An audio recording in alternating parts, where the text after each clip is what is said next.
Welcome to Jump Shots from the Goal Line. I'm your host, Jonathan Dugan, joined as always by my wonderful co-host, John Henningsen, and the guy without a gambling problem, Ben Crownover. Welcome, boys. How's it going? Great. Never been better, man. Right as rain. What a night in the sports world. Yeah. Talk about it real quick, Henny. We don't have to wait till the end. Yeah, I mean, so really enthused about going into the night. I mean, what could go wrong? We have the Diamondbacks and the NLCS coming off a nice win, so couldn't possibly anything could go wrong there. Before we know it, we're down 4-0, so that one feels bad. I will say, proud of the boys for battling back. They did hang around in that game, so showed some fight. Long series. Not going to panic there. As for the Chargers, they still exist. They still do what they do. I would just say, though, I mean, as much as like whatever the Chargers are, they are. I mean, I'm dead on the inside. That's fine. Really doesn't even bother me. That was a terrible performance by the NFL.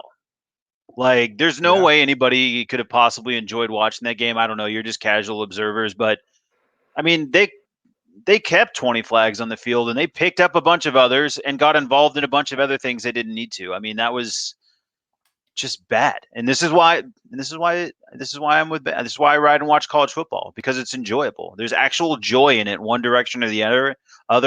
The NFL is completely just sucks. It's just stupid product. All the quarterbacks sucked all weekend. They throw too many flags. They cut the Taylor Swift when things are important are happening. All of it's stupid. It's all stupid. It's all dumb. No one likes it. How much is your wife enjoying that, by the way? Just that she loves it. Yeah, she loves it. Yeah, she's having a good time. Yeah, she likes it. She's got like the Taylor Swift like NFL's version shirt. People sending me that shirt like weeks after she'd already been wearing it. You're late. She's on it. Mostly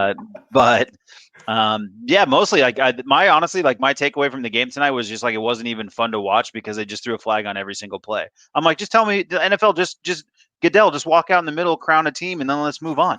Like we can all just go about our lives. There's probably things I could have been doing that were productive, and instead I'm just watching. Just flag here, flag there, legal format. Now, granted, it's too bad or poorly coached teams, so you could make the argument that both these teams are fucking ass clowns. So sure, there is that argument. I would hear that argument. I don't think it's unreasonable, but at the same time, that was just absurd. It wasn't enjoyable. No one liked it. What are we doing? This is Monday night, and you let the refs take over the show. Yeah, they certainly ruined it. I don't know if you would agree with this, but I thought it was kind of both sides were getting a shit ton of flags. Oh yeah. I don't think like anybody got a bad end. I just thought it was bad to watch. Yeah, just they weren't letting the boys play. You know what I'm saying? Like I think it was 9 to 11 penalties. I was just looking it up. It's both teams were poorly coached. It's on the coach. 9-11. Right? Never forget. NFL is doing its best job not to. So. By the way, I know Jason Whitlock is a not controversial person whatsoever, but he did have a good tweet today. He mentioned that only 2 NFL teams have scored more than 26 points as of this, like on this week, and it was the Dolphins and the Jaguars. Like maybe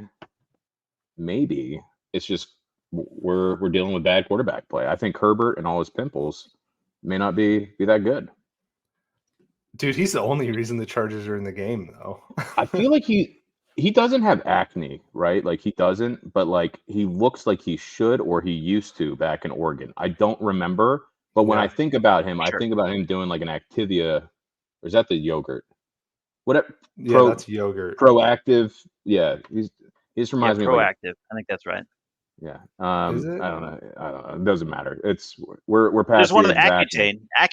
We'll go with Accutane. That's a good one. Thing. Yeah, I just thought it was interesting. Like I realized today, I was like, this dude. When I think of Justin Herbert, I think of a dude with a bunch of zits on his face, and I don't think he's been that for like 3 years, if not longer. Henny, do you know? By chance? Yeah. I mean, I think his skin's mostly cleared up, but I mean, I was led to believe. I'll just say, as a young man, I was led to believe as I got older, I wouldn't have to deal with this at all, and I'll still get some. And I'm damn, I'm gonna be 40, and I'm like, you're still gonna give me pimples? Like, what is the point of aging at all? Is there any advantage whatsoever? I'm just as dumb as I was. I might actually know less than I used to know. At least I used to think I know things, and now I'm only wise enough to know that I don't. That's the Yep. only advantage, is to know that I'm stupid. What a crock of shit. Yeah, getting old is dumb. The worst. Dude, I Sorry, will I say, derailed it. I was trying to remember No, it when I you think guys were that's talking about I it. think that's as I was good like, of a topic as we have. I will say when I went to Europe, like I don't really get pimples very often at all, but like they completely went away when I was over there. So I think it is in the food. That's like the why it FDA, happens. bro. Like, you want me to put my tinfoil hat on? I think we do a whole podcast on the FDA and the ATF and just how bullshit both are. I think that would sell during the summer. Ben's I'm in. mad at the ATF because he can't get more than like 7 milligram anything. Yeah, I mean, I wasn't even thinking about it from the tobacco side of things. I was thinking more along the lines of the firearms piece, but sure, yes. Zyn is great. I do have my neon sign. I'll bust it out one of these days when I figure out how to do it properly in this lighting. We'll take down the ATF one day, Ben. The Constitution Someday. allows us, No, but dude, I will say that homeboy, he's the geekiest looking dude in the NFL, but he's so good. Like, he's the only reason you guys are in games. Like him and Keenan Allen. That is it. I don't I know. don't remember Dude, the Daniel Jones is geekier for sure. Well, Daniel Jones just looks like Eli He has, Manning's like dumb brother. Daniel Jones is like unlevel eyes, which is problematic for me. Right? Yeah, it's like it's not good. I mean, a split level home, fine if that's what you're into. Split level face, not really for me.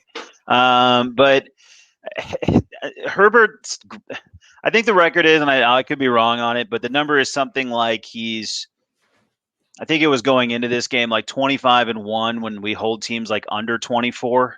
And so I think this is his second loss when we've held teams under 24. If you can imagine what that life is like in terms of pressure. I might start growing few more pimples myself. I can only imagine what it's like to drop back 40 to 45 times a game. Never have a run game ever in the history of time. You're basically relying upon screens, draws, and just God's given right to throw the football. It's just a tough way to go, and it's bad coaching. It's there are not a lot of weapons on this team, especially. I don't even want to care. I don't even care about Mike Williams because, as documented, I'm not really wowed by him. But it's Keenan Allen show. It's just throwing to Keenan Allen as many times as you can during one game and hoping that works. And can we just win with like an NBA Jam version of an NFL offense? That's it. It's so bad. I mean, we're just so bad. The officials helped us. Actually, it might have even helped us a little bit tonight, if anything. Even though there was a ton of officiating involved and it was terrible, but no complaints on that end. Like from a bias standpoint, Herbert was running for his life tonight too. I don't know if that's been a common theme all season. It is every week. It's been like that since he came into the league. He's literally when they like track how far soccer players run. Like I bet you his like the amount that he runs per play is probably up there with receivers. That dude is constantly running for his life. Yeah, I think, Ben, like you said, it's bad quarterback play so far this season. I think it's honestly bad offensive line play across the league. Like, really, Andrew the only Whitworth, team, he retired, and all of a sudden the league.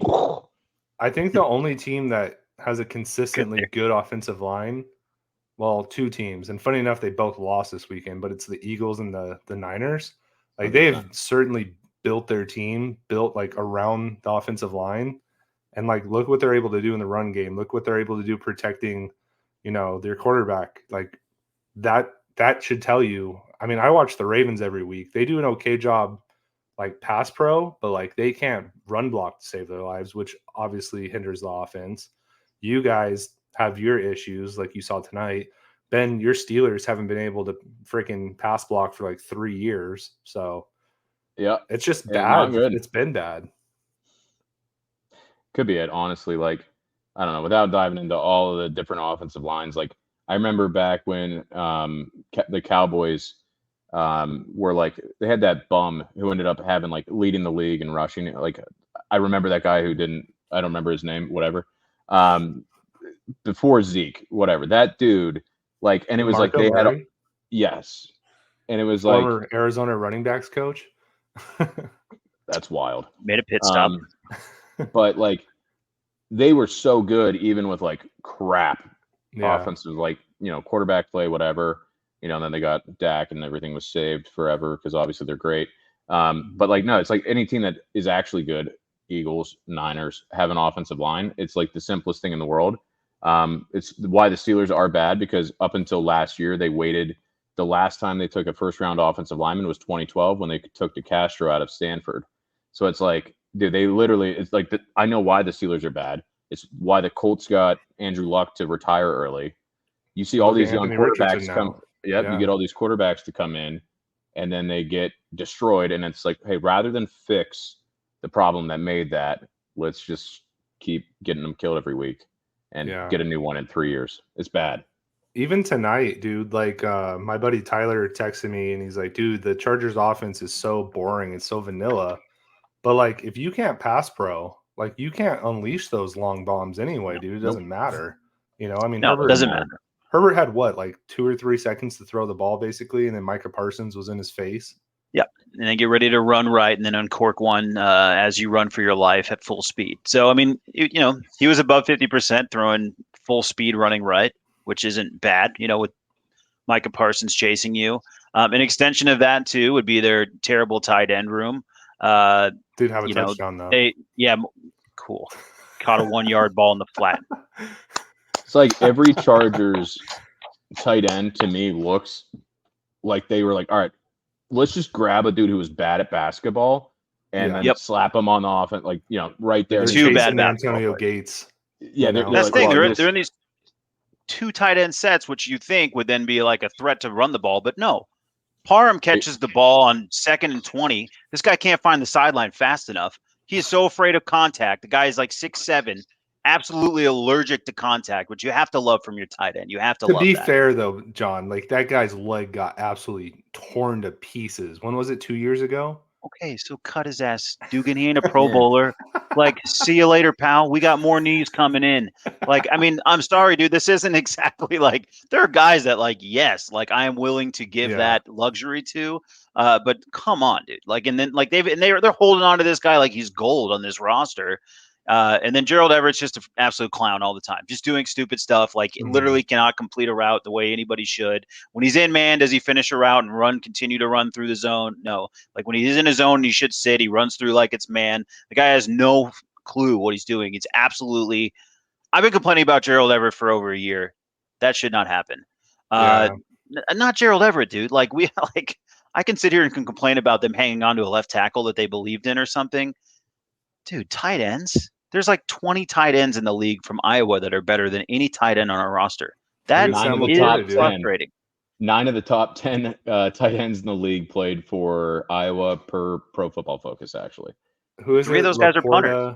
Kittle, Laporta, Hawkinson. I'm not going to remember all of them, but I was like looking out like, holy shit, dude. Like, every tight end in the league. Yeah. Every tight end in the league. All of them. Yeah. Outside of Kelsey, Cincinnati. It's like you got like 9 tight ends. Penn State actually has a good amount of tight ends in the league, but it's like it's Iowa by a mile. Dude. It's like it's insane. It's crazy too, because I remember for our NFL draft special, Henny, like you and I were screaming for the Chargers to go get a tight end too, because like we both know like that's one of the weakest points in the offense. Instead, they go get QJ, who they're just refusing to use. Like, is he that bad, or is he just like? Is it just your coach? He's not tall enough. I think they're addicted to tall guys. He's like 6'2", isn't he? He's pretty tall, yeah. But like, I don't know. Like, I don't know. Yeah. Palmer looks fine though in the 2 spot. I mean, no, Palmer's good. Yeah. But if you have no time to throw the ball, it doesn't matter. Yeah, I mean, I just don't think you're getting to like. He obviously. Dude, when there's 2 seconds, and which is what it was tonight, he looks at Keenan, and that's what it is. And he throws to Keenan, and it is like the whole offense runs through Keenan. Sometimes he'll check down and find Eckler, and Eckler's good in that role or whatever. But that's really all Eckler is anymore, though, huh? Just kind of that dump off guy. He's a midget. I mean, like if they get the running game going, it's fine. But like they don't generally get the running game going. Like there's still no proof that we have a running game. We had a running game week 1. Yeah. That was the end of our running game. So, I mean, I haven't seen it since, and it's been, again, back to 40 to 45 passes a game from Herbert. And so they turn him into Tom Brady, and they're like, go ahead, just check down Tommy. But, if you like to win like that, you have to also play good defense and have good special teams. And that's really nothing that the Chargers have been doing or probably will be doing anytime soon. Your defense is so frustrating because you guys have so many like individual like good guys that do show up from time to time. You know what I mean? Like Yeah. Morgan Fox has been good for you guys. Your edge rushers sometimes show up. Kenneth Murray made a few plays today, but it's just He like did. He's they better when he don't doesn't have to be the center of the defense. Yeah. they just don't ever do things like together. It's like individual plays. Like they'll have a sack and then they give up a 20-yard bomb. You know what I mean? Oh, it's the best team of all time. 3rd and 20 is just, I mean, Staley can't figure that call out. 3rd and 20 is the trickiest defense for him to call. As soon as we're in 3rd and 20, I'm like, we're in a real nightmare scenario here. With the edge rushers we have and Derwin James, there's no way we can come up with the plan that could work. And sure enough, 6 flags, defensive holding on every defensive back on the team, apparently. I mean, I don't know. It's just good officiating, I think. But Troy seemed to like the call. Troy actually was asking for more on the Chargers side. He didn't think we'd get called for enough. So, which, God bless Troy. I mean, he's just out there trying to make friends. Hopefully someone will like that guy someday. Man, what a nightmare. But the whole NFL this weekend, I mean, I don't know if we want, like, when we want to jump in, if we want to go to college football, but the NFL, generally speaking, was, like Ben said, bad quarterback play. I got a Dachshund in here whining at me. Can you hear that?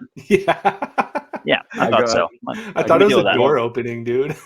I got my pit over here literally chewing on the world's biggest like toy. I think it's an alligator. And I'm not going to. Did it already have the treat in its mouth whenever? It did. Or did he place that? Because that was pretty impressive. It had that treat in its mouth already. Did your dog come in with the treat in its mouth? So that dog was hiding underneath those pillows. I didn't know that dog was in here until he started making his noises. So yeah, I guess he had his own treat. He seemed pretty upset that I was going to disturb his world, but to be fair, he was disturbing mine or ours, as it were. No, dude, we're a pet-friendly pod. So, your dog wanted to lick its butt the other time, and this time you have one just trying to enjoy the sweet sounds of Ben and I. So it's okay. More the merrier. No, there was a lot of bad quarterback play, though, this weekend. You're right. A lot of injuries, too, dude. Garoppolo goes out with a back injury. Ryan Tannehill got absolutely destroyed, hurt the ankle that he had surgically repaired. Like Christian McCaffrey went out. There were a few others. A lot of injuries. A lot of bad football. And, we had a whole podcast titled "The NFL's Bad Right Now," and it hasn't gotten really any better at all. College football is reigning supreme in terms of, if you like offense, go watch on Saturdays. Don't watch Sundays, right? Because there's a lot of bad shit going on. I did watch the Ravens play in London, though. You reverse jinxed it. I knew that was going to happen. It's like, they're so bad. Such an effort. I know. It's such a good effort. He knew exactly what he's doing. He's like, look, here's the bet of the week. Mortal lock. Lock. If you're not talking shit on your team, hoping to like reverse jinx, then you're not a true fan. All right. That's what Henny does every week. He talks shit about the Chargers, hoping it's going to work. It hasn't yet, but it will. Started 2 tight ends in fantasy. You did win. That's a win. That's how you do it. You score less points. You score less points, and then you put a W up. That's how fantasy works. You don't do any. Don't listen to Chase. That guy doesn't know what he's talking about. Come to me. Start 2 or 3 kickers. See if you can mix in a couple of Saints backup quarterbacks at your tight end position. He'll be right back. Right as rain. Who did you start at tight end? Darren Waller and Komet. I got a combined 5 points and still locked into W. I've been scoring points. It's been a points bonanza on my fantasy team, and then I get outscored every week. So I went to the inverse. I was like, what if I try to go low? You know what I mean? Let's race below the hard deck. Yeah, have you seen Top Gun? It's a race to get below the hard deck. Play dirty, play mean, fly into a mountain, no regard for taxpayer money, and that's how you get a W in fantasy football. Out here playing awesome. I hate the NFL. I hate the NFL. That's what I'm telling you. I fucking hate the NFL. It's so stupid. It's not enjoyable. No one likes it. We should only talk about college football. We can definitely do that because Ben's itching. I'm down. I'd like to start out officially with I have an apology. Here we go. I have I'm going to kind of gaslight Dugan here a little bit. Because you never do again, that every week. Go ahead. No, I don't. I'm not drinking, by the way, friggin' chocolate milk and peanut butter whiskey. We went with water tonight. Wow. Whoa, dude. Water sucks. Anyway, so like this has been my worst year of college football gambling, and I broke a couple cardinal rules. I've been doing things the wrong way to try to appease Dugan. I wanted to have picks. I felt like it was better content. And ultimately, like I allowed Dugan and this podcast to get in the way of me making sound and logical picks. Before you go on, hold on. No. This I'm is in the 50 share between me and Henny. Okay, like this is our pod. This is not Dugan's pod. Henny has never once been like, I can't not record on a day other than Sunday. So it's like I get the early lines. I'm picking dog shit. I've already said on the podcast what I'm gonna do. So then I just like get absolutely like I'm like, oh, dude, people are gonna know I'm a fraud. I'm posting my picks, all that stuff. So it's like ultimately like my fear of rejection and my fear of disappointing Dugan has led me to do some things that are just diametrically opposed to the process that has made me a success over the last 2 years and the reason why I've been on this podcast. So moving forward, things I will do. I will tell you my initial thoughts on games. I will no longer bet the ACC. I will no longer do over-unders and against the spreads in the same game. I will stop betting Florida State overs. I will stop betting teams to cover against Florida State. And ultimately, I'm just going to trust my gut because I am officially 3 games under 500. I am not happy. It's been rough. It's been rough. And green egg doing that, buddy. Let me tell you. I don't want a green egg, bro. I'm already all smokered out. But no, I'm just glad that I didn't put in the amount of money I wanted to put into the apps because it would be a lot harder to not try to like throw it all in one game and fix it. I've had a process. I deviated from it, but this will improve from this point forward. Going on, I should always know too when I get like the Hail Mary West Virginia Houston game is how your weekend of gambling starts. It doesn't get better. It never gets better. You don't win with a Thursday game like that. And a tough start. I used to literally never bet ACC, and I'm like looking at my card. I got Louisville. I got Florida State. I got Syracuse all over this thing. It's disgusting. I bet you never did that last year. I know. I didn't. I just did overs. I did overs in those games. Those are the only things I did. And then I bet Big Ten and SEC spreads, Pac-12 over-unders, Big 12 over-unders. I will return to what has made me the man I am today. It was a bad week last week. Not good. I don't know where to go from there other than it's Dugan's fault. And I'm very, very mad at myself that I'm 3 games under through 7 weeks. Well, I could tell you how you could remedy this at least a little bit. I already came up with a solution. Okay. You're gonna bet every Pac-12 game. Okay. Yep. And you're gonna make sure with Arizona, you're taking them. Okay. Just the points. All right. That's how you're gonna win. Yeah, so we're not doing money lines here. All right.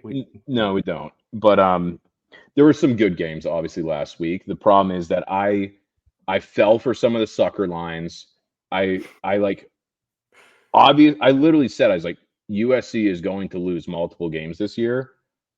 Why would it make sense that the first good team that they really play would beat them on the road? It's like, of course that makes sense. Of course, U of A is good. I was going to give them a compliment later, by the way. 4-3, Dugan. I mean, we can calm down. We don't have to I don't think that's hair in the back of the neck. I'm stand up every time we get disrespected at 4-3. I mean, it's reasonable minds can differ. I'm riding high. I'm sorry. I know you should. But I appreciate it. I appreciate it. But yeah. He's like a Latino girlfriend who's like ready to attack. Like if somebody looks at their man, like that is Dugan with Don't bring my wife into this. I'm not talking. All right, keep my fucking. I know, but the way she looks at me, honestly, Dugan, is a little. I mean, I'm just trying to make small talk. I mean, stand down, Jen. It's relax. Me and Dugan are just having a good time. Okay, it's no more than that. Yeah. The that game, like, they made a blueprint that the next. I don't honestly know the exact next 3 games, but like the next 4 or 5 games USC has, they could lose every one of those. They legit could lose every single one of those with how much they have neglected to address the issue on defense. The also terrible offensive line. Offensive line has been bad. The thing is, he always looked like he could escape it until this week. He really, like, legitimately just. I mean, they killed him. They absolutely killed him. I think he had 3 picks in his career up until that point, and then he just threw 3 picks in one game. In one half. Dude, I'm sitting there, I'm like, dude, I can't believe they're like, my son's like watching some. I'm like, no way. And he's like, what? I'm like, USC is so bad. He's like, who's that? And I'm like, don't worry about it, dude. They're just not good. But like, dude, is USC the Chargers of college football? I mean, a lot of talent, but no offensive line, no defense. I mean, it might be half the league at this point. I don't know. Familiar. Yeah, I don't know. But like, dude, they were so bad. They were so bad. Notre Dame wasn't that impressive, in my opinion, outside of the defensive line. And it was like they destroyed them. Like, they literally destroyed them. And it was like they even had the special teams like give up a kick return. It's like, of course, like it was just and of course, you know, I'm sitting there, I'm like, I don't like it, but there's a plus sign, so I take it. I lose the bet. Stupid. Well, I gotta tell you, I mean, I take my own little part of this ownership. I was like, there's no way between Oregon and USC. If you take both of those both felt like coin toss games to me. I'm like, look, you're going to catch the plus side odds on one of those. I mean, how could that possibly go wrong? Except for me saying it on this recorded podcast. Yeah, you guys. So I just wanted you to know I'm taking some ownership in what's happened to you too. I do think the cardinal rule should apply to Louisville specifically. There's a cardinal rule that you should just never probably bet on Louisville. They got pitted by your alma mater, which was just kind of epically hilarious. I did have to laugh at that one and chuckle a little bit on the inside on that one. But the rest, I felt your pain. I did chuckle at the Pitt game, but everything else, it was painful, man. It only took a Penn State quarterback for Pitt to be decent this year. Anyway. Who's their quarterback? Christian Bayer. He was Elite 11 finalist from Canada, but transferred when we got. No, dude, the Oregon-Washington game was awesome. Absolutely incredible. That was like, I knew they throw it out there. They're like, oh, that's an instant classic. Like, I know that, like, probably 12 years from now, I'll see that on like ESPN Classic or whatever sort of like technology they just blast that into my brain with at that point in the world. And I'll watch every second of it. Like, that game was absolutely amazing. Bo Nix looked great. They outgained Washington. And it was just, honestly, like, it was a perfect college football game. College football game. And it ends because the college football kicker can't hit a field goal. What else would you expect? I have a hot take. Go ahead. Is it hot takey to say that, and I know this will sound really homer, but is the Pac-12 better than the SEC this year? Honestly, they might be. I mean, you're talking about a couple teams. Quarterbacks. Obviously, the quarterbacks are great. By the way, if you want to talk about U of A now, U of A has held Cam Ward, Michael Penix, and Caleb Williams to one combined touchdown between the 3 of them in 3 games. That is absurd. The defense has looked really good, and obviously Fafita is amazing. I was at a little kid's birthday party on Saturday, which, by the way, right up there with fall weddings, fall little kid birthday parties, because they got to do it right before nap time, and it's like you miss the fourth quarter in the 9 a.m. slot, and then you miss the first quarter in the 12 p.m. slot. And I'm sitting there, and it's like, I don't want to interact with anybody. I don't need any more friends. I'm 30. But like, there's a dad there who's clearly bored, and I'm like sitting there like checking the scores while my kids are running around. And he just kind of leans over. He's like, what do you think about Fafita? And it's like, we talked for like 2 hours. He's my friend for the party. Fafita's incredible. we already did all the fun stuff about him last week. But like, dude, U of A is good. U of A is good. The defense is and nasty for sure. Some's different, man. I don't know. It's not Rich Rod's team anymore. No, they built up in the trenches, dude. Like Mm-hmm. a lot of their transfer portal guys were all like defensive linemen. They got just big bodies, like Bill Norton from Georgia, big dude. They got that kid from Indiana, another big nose tackle, Upshaw from Michigan. Dude, they hit the Big Ten pretty hard, and they got some of those big boys that you guys have up in the Big Ten, and they finally built themselves a D line that can actually get pressure, and they have those tall, lanky corners, in Prysock, Stukes, and then who was the other one, Henny, that looked real good this weekend? God damn it, I can't remember his name. Yeah. Maldonado? No, Maldonado's a safety. I'll find it, but their corners have been really good too. Like, just overall the defense has been spectacular. Their linebacker play has been great. Flo, he'll make a boneheaded mistake, but he's nasty. Me personally, I haven't seen a defense like this probably since Stoops. I don't know what you think, Henny. Yeah, no, I think that's exactly where it lies. I think it is. I mean, the defense is Sicario blowing my Davis, mind. by the way. Thank you. And the scare for that is this is classic paranoid Arizona thinking. I'm immediately like, how long before our DC leaves? I'm like, what do we have to do? I was like, what is the NIL deal that we have to get the DC to keep him around? Because I mean, I wasn't even certain, right? He came over from Chip Kelly and running that defense, which wasn't great. It wasn't bad. But there was really no reason to think like, oh, there's like absolutely no doubt our defense is gonna play out of their mind. And then last year, coming into this year, it was like, hey, if they could not finish 12th, we could be competitive. And to flip it to this is insane. Yeah, dude. I mean, Washington crazy. State was like lighting the world on fire with their offense, at least, and they just held them to a freaking touchdown. Like, absolutely insane, dude. And then, like Ben was saying, to play back to back Michael Penix and Caleb Williams and do the things that they did to those guys that really nobody else has done outside of Notre Dame now, like absolutely insane, So it's fun. The only issue is a lot of those guys on the D line are seniors. So you gotta dip into the portal again. I will say we just landed 2 big DN recruits though, so it's like not a problem. Yeah, I was about to actually comment on that. I'm loving all of the just backhanded bullshit that the coaching staff is doing in press conferences because the Sal Point kid, with Elijah Rushing, his whole post about decommitting was about how he doesn't feel like he can get developed at Arizona because they're not there yet. And both Coach Fish and like a bunch of the GAs, a bunch of just staffers have said, man, if you want to come and develop, Arizona's definitely a place. Look at Fafita, look at Sicario Davis, look at Prysock, and they're not wrong, dude. Like, they're doing a great job of developing these kids.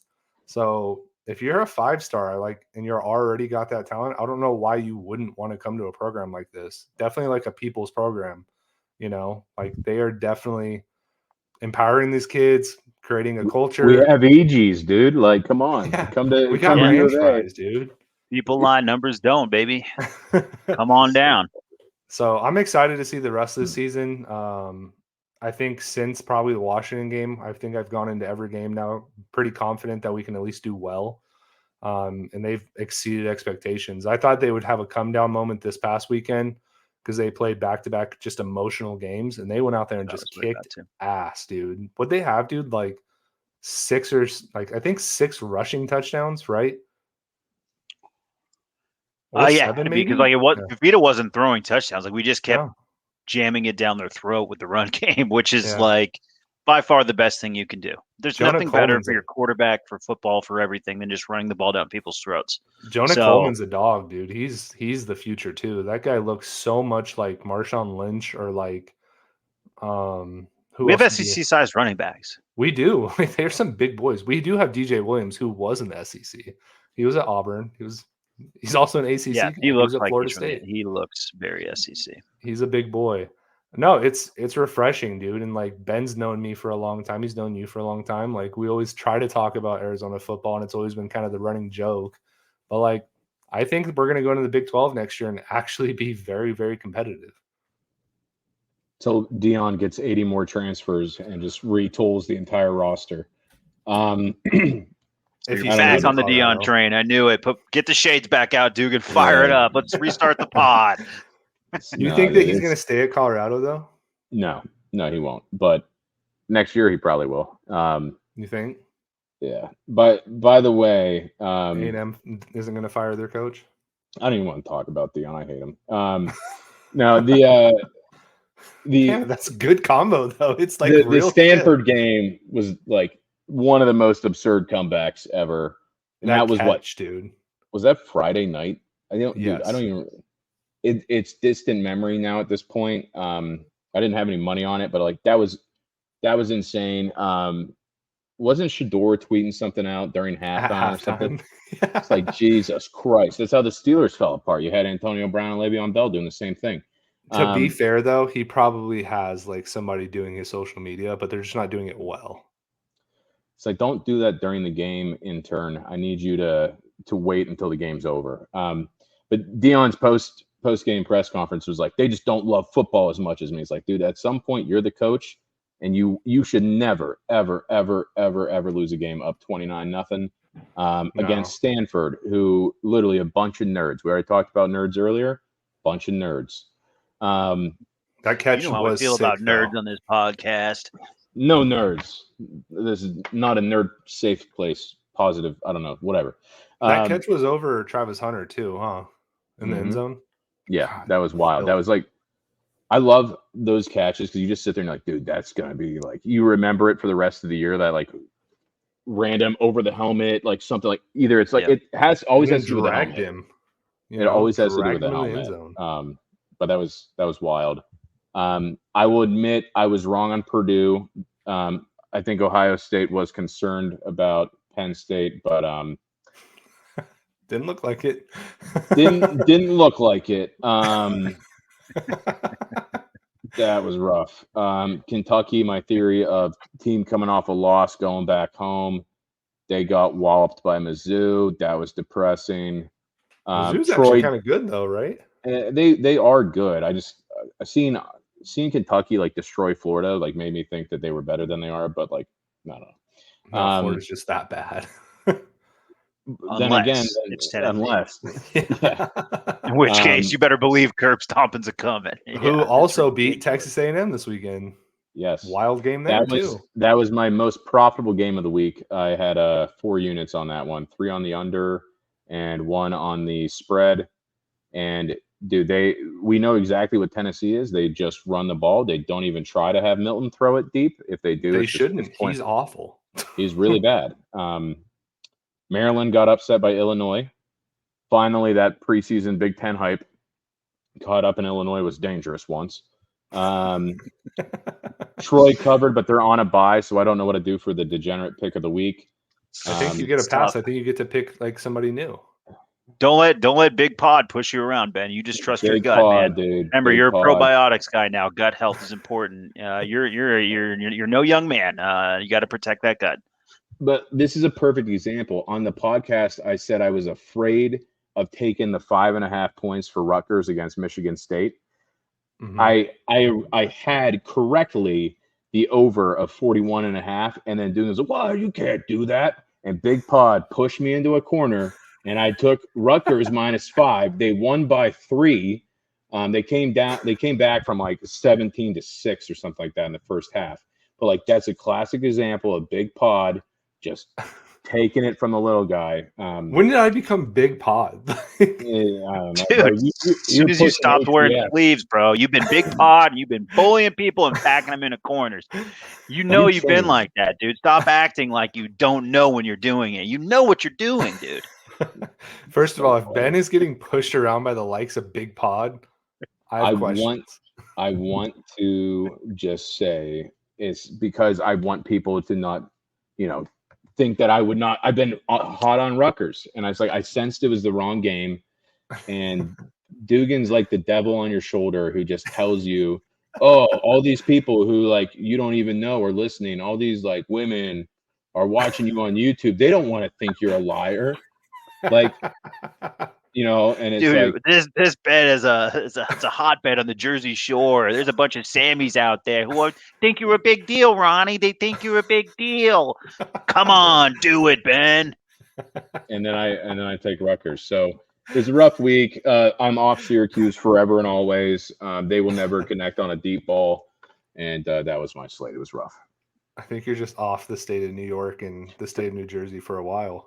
Penn State did cover for the 13th straight game, which was awesome. But yes. Are they going to do it this week? You can't tell. You can't even tell because the stupid mirror. Shirt says worst state ever. It's Ohio State. You can tell, Ben. You're it fine. reads this way. Yeah, we're good. You're good. You It can works. see it? It Okay. does. Yeah. Okay. I was No, like, Stro. No, worst state ever. We got you. This is the game I've been waiting for literally since Sean Clifford stepped off the field for the last time on January 2nd in the fourth quarter of the Rose Bowl. Like this is going to literally destroy me or make me insufferable to be around. This is everything. Like Michigan, we could lose to Michigan. I don't really care, but we have to beat Ohio State. No, that's not fair. You should want to beat both of them. Come on. No, but there's a lot of realistic scenarios where like there's a 3-way tie. We beat Ohio State beats Michigan, all good, and then Michigan beats us. It's like literally like all three 11-1 teams. We're talking the college football playoff would be Georgia, and then Penn State, Michigan, and Ohio State. That'd be incredible. I can see it happening.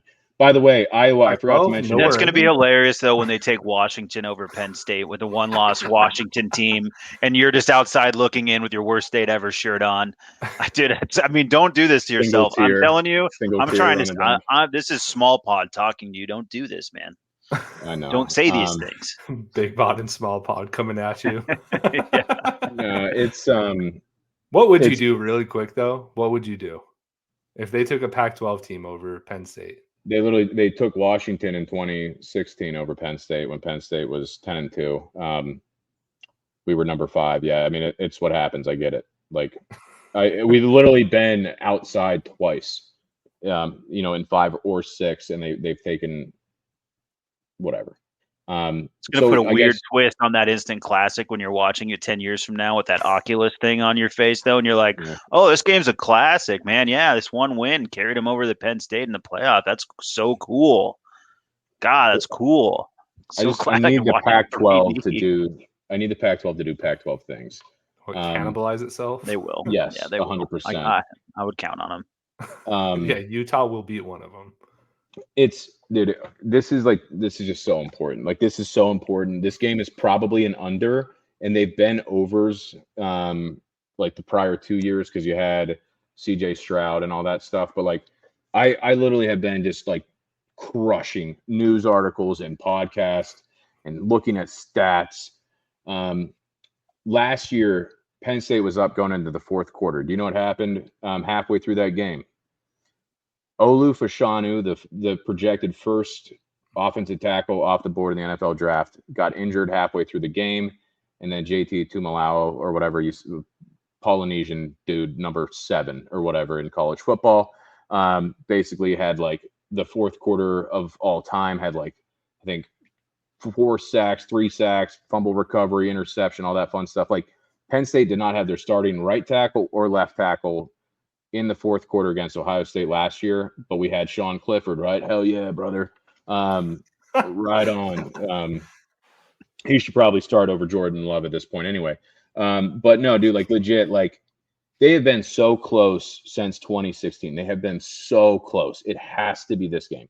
If it's not this game, I don't know when it's going to happen again. Like this will crush me in a way that you guys have never seen me crushed, because I'm optimistic about one team that I like, and it's Penn State until Ohio State week, when normally they kill me. And I'm screwed. Like Penn State is the number 1 defense in the entire country. They allow 72 rushing yards per game, 140 passing yards per game. The starting 2 defensive backs have not allowed a passing touchdown this game or this season. I apologize. And neither has allowed more than 100 yards in 6 games combined. They have not allowed 100 yards. Penn State leads the country. Though? We played West Virginia and Iowa, who literally are pretty decent teams compared to a lot of these other ones. Like, Iowa's going to be the Big Ten West champ. I don't know what to tell you. They're gonna be 11-1. Gross. I know. And then they're gonna have to fire their offensive coordinator. It's stupid. But like, dude, it is insane. Like, they lead the country in sacks. They have the best defense in the entire country. Their offense has turned the ball over once through 6 games, and it was literally a fumble from our second team receiver last week, who's missed all but the West Virginia game. Like, the offense has been kind of boring. I know it, but like, they lead the Big Ten in rushing yards. They lead the country in turnover margin. They lead the country in sacks. They lead the country in total defense and scoring defense. If they don't win this year, I am literally destroyed. I am going to be destroyed because they have so many first-round players on this team, and it's Ohio State's weakness is offensive tackle. Notre Dame killed them and almost won, should have won, with literally their defensive line, who is not as good as Penn State's. We have more talent than Notre Dame does, and like if they lose, I am destroyed. I'm taking money line, and I'm gonna die. I'm gonna die on Saturday. And Big Ten Fox kickoff at noon. Stupid that they even do this. It's so dumb. But positive note: last time Penn State won in Columbus, they had a quarterback from Pennsylvania. A little Terrell Pryor from Jeanette, PA. They got Kyle McCord from Philadelphia, St. Joe's Prep. You know, the stars are aligning. We just beat them whenever they have Pennsylvania quarterbacks because you shouldn't betray your state. Pretty sure Terrell Pryor just quarterbacked the Browns this weekend. Who won that fucking game? Like, who the hell was that? What was going on? The PJ Walker's a stud, man. I don't know. And who's that guy from the Raiders, by the way? Like, it's the guy that came in after Garoppolo? Hoyer, where did that guy come from? No, not Hoyer. Okay, no, not Hoyer. Who was the other backup quarterback that came in? And I was like, dude, no. Aiden O'Connell's actually really good. There's dudes I never even seen before in my life. But sorry, I got sidetracked. You're good. I just like this has to be the year. And like, I can't record Sunday if they lose Saturday. Like, I can't, because like I won't be emotionally ready. If they win, are you able to? I don't know what I do. Are you able to make like like the sad Washington Husky dog? I do. No. Have you ever seen that on the internet? No, I'll send it to you. See if we can get a Nittany Lion just doctored up a sad one, just in case. I can probably make that happen. Yeah. AI is incredible these days. You know, like you can probably. Oh yeah, that's true. I can actually. I'll message my friend. We can have that thing in no time. Just kidding. By the way, if you want those, Ben, I got a buddy firing up some real creepy AI stuff. I can just start firing that your way if you just need to look at something weird in the middle of your workday. But yeah, they are great. Outside of the emotional plea, like this is, I think it was. I can't even detract him, even if I try. Sorry. No, this is his stage hilarious. Right I'm like, I'm sorry. what if? What if? It's the best game of the week. He gave us our Arizona talk. Good. So you're good. No, you're good. Yeah. 5 years ago, James Franklin ended his Ohio State Penn State post-game conference talking about how Penn State was a good team. They were not an elite team, and that has been the whole mantra.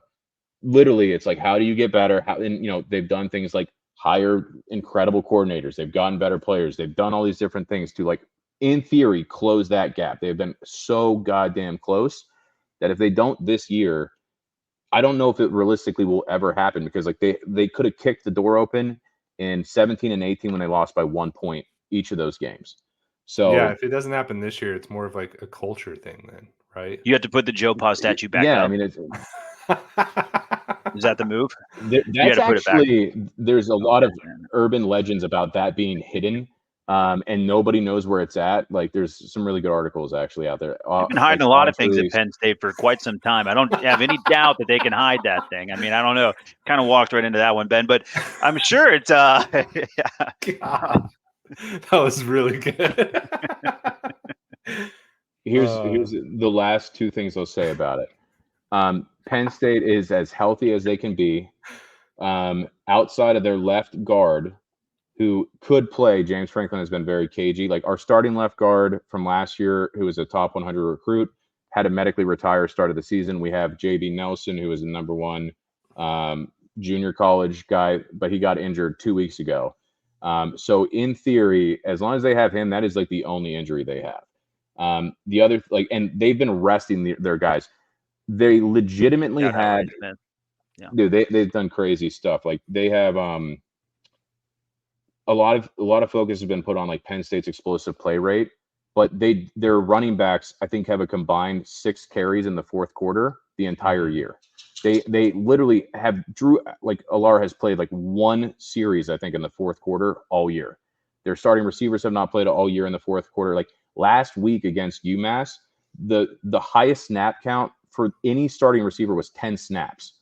The highest snap count on defense was 37 snaps. Like they have not played they've been as healthy, rested as they can be. They have one concern, and that's the tight ends cannot run block as well as last year. But like they're good pass catching tight ends. Maybe the Chargers can draft them, and we'll kind of see where it goes. But dude, this is the year, and I'll stop talking about it because I think that's probably like 12 minutes on Penn State. But it's money line or nothing, and I just crumble into a ball. I'm a believer, Ben, because you guys shut down Anthony Simpson. So, by the way, where's my Ovaltine, bitch? If you want to look at other games, by the way, I actually already have a degenerate pick of the week. I'm on Sam Houston State, the 0-6 Conference USA team, at home against FIU. It is I think, Wednesday game. So if you're looking for some Wednesday action, I'll be on Sam Houston State -5. What the fuck is wrong with me? Rutgers, I do like this week on the spread. Indiana actually has the worst offense in the Big Ten, not Iowa. Unbelievable to think about, actually. So I'm on. Tell me about that Iowa under, though. Tell me about that Iowa under this week. I'm fiending for it. The lines Tell me what they've done. Even, I think it went down to 31.5, and it's like about to move back up. That is the scariest under I think I've ever seen in my entire life. 31.5 was what I saw earlier. I'm trying to get to it. Yeah. Back up to 32.5. I might take Iowa -3.5. Because again, 12-5, whatever horrible, ugly score that is, I'm on that. I'm gonna go back to Pitt being Pitt, having Wake Forest cover, and then Alabama, Tennessee. Like Alabama's defense is so good that, like specifically against like the rushing game, like I would expect Alabama to cover and win. I think people are probably a little higher on Tennessee than they should be. I will try Oregon to rebound in a big way. I don't know how deflated they are, but that's a team who just lost going back home against the spread. I'll try it out and see how it goes. And honestly, that's most of what it is. By the way, actually, there is one other one. UCF, not like a team I love, but I didn't realize this until I was doing all my stat crunching. Oklahoma is I think they're second in the country in turnover margin. They've only turned it over like twice. Eventually it happens, and when it happens, like you want a big spread to be on the other side of it. UCF's at 19 points right now. I could see that being like either a backdoor cover or just like a sloppy game. But that's an interesting one that I like in theory to be, fun. Hey, Ben. I don't know if you can see that. I just ordered you some Ovaltine. That's not the brown jar. It is the brown jar. I looked white to me, dude. No, dude, it's the brown like jar. The bottom of the screen at the top, you can see it. He kind of had it blocked out in the order, but there was some. Okay, all right. They used to be brown glass, dude. In this economy, everybody's cutting costs. Ovaltine's going to plastic. Unbelievable. What a bummer, dude. Yeah. I don't know. It comes in on Thursday. I almost, it's funny. I put on that big rant about things I was going to do. I looked at my bet slip. I hadn't placed them. I had Duke to cover against Florida State. I'm like, no, I just said I won't do that. I had a Miami against the spread. I cleared it out. I'm not touching them. I'm done. I'm done with the ACC spreads. I hate betting the ACC. I don't understand the ACC. I never have. I never will. You can't even watch it. It's like just not. I mean, I think it's like I don't hate watching it. Like Miami, North Carolina was fun because Miami is so not back. Like I kind of enjoyed watching that, but it's like, I hate betting the ACC. I don't know how anybody lives that way. That's a weird football conference. That It's is because like they have a not. good team this year, right, in Florida State. So I just keep thinking it's just going to implode. And it hasn't, because like in the prior, like last year, Clemson was not good. Their offense sucked. So you just took like Yeah. these massive spreads to cover, and it worked. But it's like, oh, Florida State's actually good. No, they're actually good. Did you see Isn't that North catch? Carolina By the pretty way, good too? they are very good too. They have two good teams. I don't care. I don't want to touch them. I'm gonna get killed like if I do, because every time I have, I've lost, and part of it's because I keep betting Syracuse. But Not a big Jim Boeheim fan. And dude, he used to pick his like nose all the time on TV. He was a big weirdo. Guy was coaching there for 50 years, man. All my energy is gone. That seemed like too long. I just got so excited about Penn State, Ohio State. I have to wait 5 more days. What's My the son plan, does this. Ben? My son I do does like this all the that. time, by the way. He goes, "Hey, how many more sleeps until this?" But you got to double it up because he takes naps during the day. So like, I don't. So I got, I think, 5 more sleeps until Penn State, Ohio State. Just be thankful it's not 10 sleeps. Yeah, I know, right? That'd be very rough. Well, Imagine his life. Yeah, like, dude, this is crazy. He's like, "Can I just stop sleeping so much?" What's the plan for the game? I haven't decided. I really haven't decided. I've been asked to go to somebody's house who streams games, and to me, I can't do that. No, not because I obviously like I recognize technology is better than it has been. But I remember it was like 5 years ago. I was trying to watch some stupid game, and it was buffering. I'm like, bro, I don't know what people's internet speeds are. I can't go to your house. Henny's been in knowing my house that I have it on big TV. frame rate guy. Yeah, I'm a frame rate guy now too. I'm like, what's your frame rate over here? Can we talk about that? I also like that you protected Boeheim and just went on Booger Eater when he literally killed a guy. I mean, not bad. Well, I think that was kind of you let him off easy. I mean, you let him off the hook. Remember when he ran that guy off the road like and killed him? Fun fact, by the way, did you guys seem know like his worst bet? Did you know Matthew Broderick also killed 2 people in a car? Yeah, no, I didn't know that. It's a fun fact, dude. Yeah, like these are just fun facts. Ferris Bueller, huh? Ferris Bueller overseas too, man. Like, dude, it's wild. No, I mean, I'm just so used to celebrities killing people. I don't think about it that much anymore. Yeah, I agree. I'm with you. Boogers, like Ted Cruz to me could kill 6 people. I wouldn't remember him for that. I remember the booger like falling out of his nose during the debate. Like boogers are like, you want to make me remember something. Was he also the fly guy where there was just flies going around him? Yeah, that was Pence. Okay, yeah. Memorable, dude. Right here. Yeah. Boogers, bodily fluids, insects, whatever you want to do. That I remember that. I don't remember how many people Obama killed with his drone program. Like nobody thinks about that, you know. No. In political on the pod, I like it. I already mentioned ATF. Why not roll with it? I'm already on a list for those guys anyway. But no, like I was like, yeah, dude. Once you bring up Big Pod, it's all slippery slope from there. You know what I mean? Slippery slope once you go Big Pod. Where's the Epstein client list? All right, I'm just kidding. Maybe that's where all my winners went. They're all on a random island, so they're not here. There are no statues just holding the client list somewhere in a basement. That's like ridiculous. I am. My brain is fried. But no. Long story short, I'll probably be drinking your Ovaltine, and I'm either going to be by myself, just like very upset, or I will be somewhere where I will make sure there is nobody who will be happy at me being upset. Because that's one thing I cannot stand. I'm a dick with that. Like I can't watch football games with people who will root against me. Like you are with like I love echo chambers for sports only. Like don't make me interact with people who will be like, oh, you're sad. I'm like, you don't fucking know how sad I am. Like I'm a broken man right now. I watched this exact game with Ben 2 years ago, and by the end of it, he's like, man, thanks for not being a dick. I was kind of worried about it. But I wasn't. I was in the foxhole with you. No, that matters a lot. It does. Like, if you care about anything in life as much as like men generally care about like their football teams, like sometimes it's just not good to be the dick. to your friend. Like they're going through it if they really care. And I would say that's probably the worst type of person. Like when the Ravens lost to the Steelers, fall like, weddings. I got like 7. And I got like 7 in text fall messages. weddings and Chris Wynn would be my list. People not to watch a game with if you do not want to. Boy, does that guy love someone else's pain. And boy, can you beat him up. Like he's so easy to beat up. Have you ever thought about killing Chris Wynn? I think about it a lot.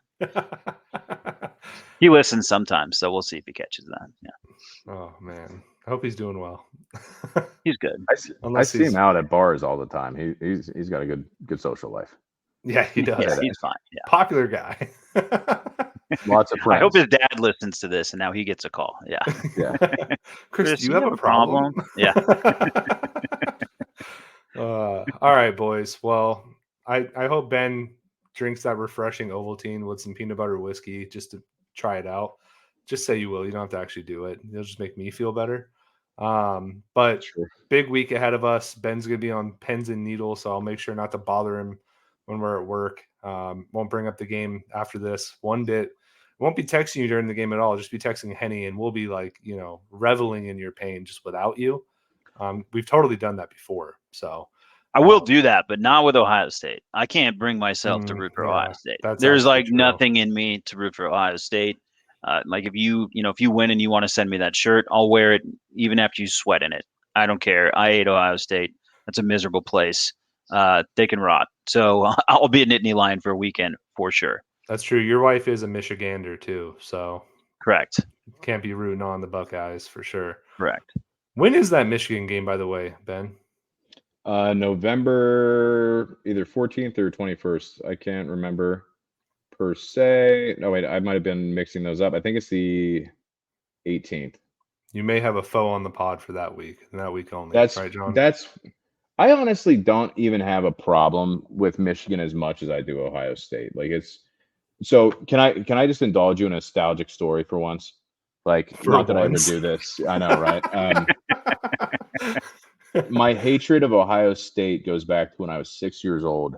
I was just starting to get into football, and I was at this there was this sports workout place called the Summit. It was at the top of a hill. Cool name for pretty crappy workout place, but they had the world's biggest TV I'd ever seen as a kid. So my parents would go work out, and I'd go sit in front of what I thought was basically the biggest screen that existed in America.